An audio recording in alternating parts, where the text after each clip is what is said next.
Hello hi नमस्कार आपको स्वागत कपिलास नुआ ब्लॉग को। तो आज आम आसी कपिलास चलतु देखी जा कपिलास को।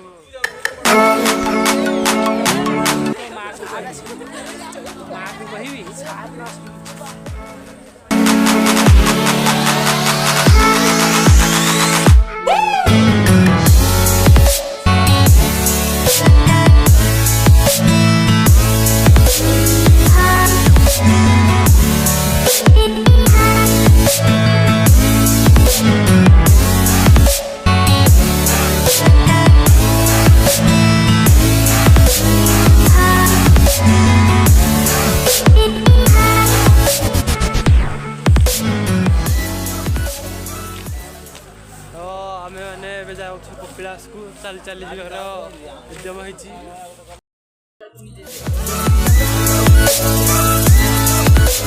कपिलास सहित आमर नेक्स्ट प्लानिंग अच्छी जोरंदा जोरंदा मठ जो मंदिर में कहीं पूजा बांधि ना जी शुणाशुणी मिली। तो जोरंदा पर जा सप्तशଯ୍ୟା पर आम जा अंशुबा तो लगी रुहतु ये चैनल और जो मैंने नुआ आई सब्सक्राइब करना सब्सक्राइब कर दिखाँ।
मैंने कपिलास मुझे अनुभव कर मत जहाँ लगुच एठार जातीय पशु अच्छी मांकड़ कहीं ये प्रबल मात्रा मांकड़ देखा मिलती। बर्तमान आम कपिलास 1352 पाहंजरू पाखापाखि 600 पाहंज उठी सारी।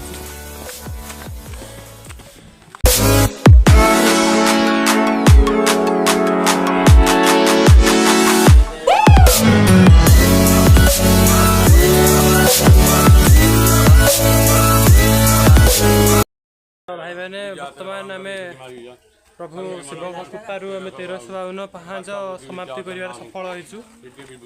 तो आसतु देखा आम आगू कौन अच्छी। तो बर्तमान सरीनी आहरी अल्प अल्प अच्छी आसतु मुझे देखा फ्रंट कैमेरा। ये मंदिर हूँ 1247 ख्रीष्टाब्द एकम नरसिंह।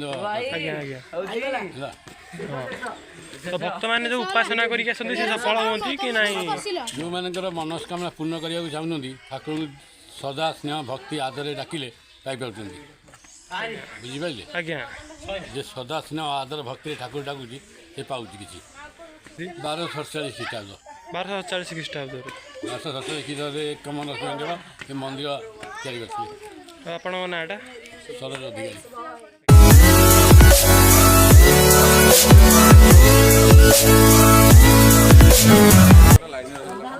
शिव शंभु आम आज कपिलास आसचु।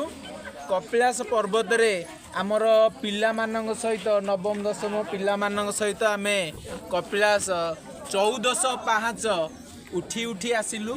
एबे कपिलास मंदिर मुख्य मंदिर ठू देवसभा आहुरी मिनिमम 200-150 पाहाच आम पिला सहित चढ़िलु। ए अनुभूति आम सबुठु बड़ अनुभूति जीवन जगार आमर मन रहिबो। आम पिला माने सबुठु बहुत एनर्जेटिक सेमानंकर साहस आम समस्त को एकत्रित कर ए पर्यंत आनी। धन्यवाद। जय शिव शंभु। धन्यवाद।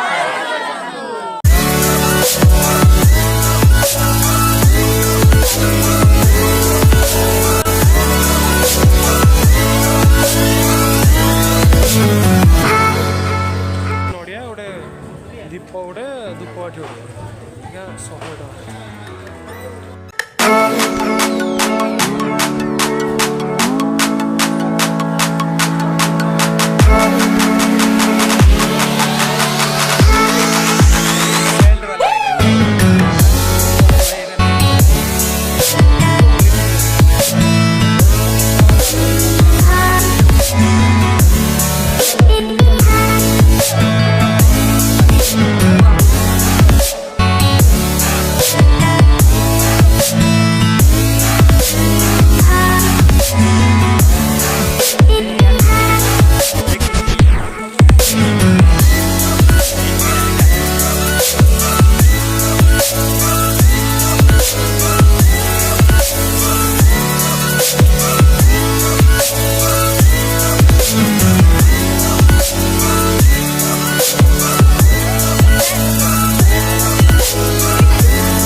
ଠାକୁରଙ୍କ ଭିତରକୁ ପ୍ରବେଶ କରିବା ଜଣେ ପଣ୍ଡିତ ଆସିଲେ ଯେ କହିଲେ ଆମର କ୍ୟାମେରା ନିଷେଧ ହେବ ତେଣୁ କ୍ଷମା କରି ଭିଡ଼ିଓ କରିବେ ତ ଏବେ ବାହାରିକି ଆସିଲୁ ଭୋଗ ପୂଜା କଲୁ ଦେଖିପାରୁଥିବେ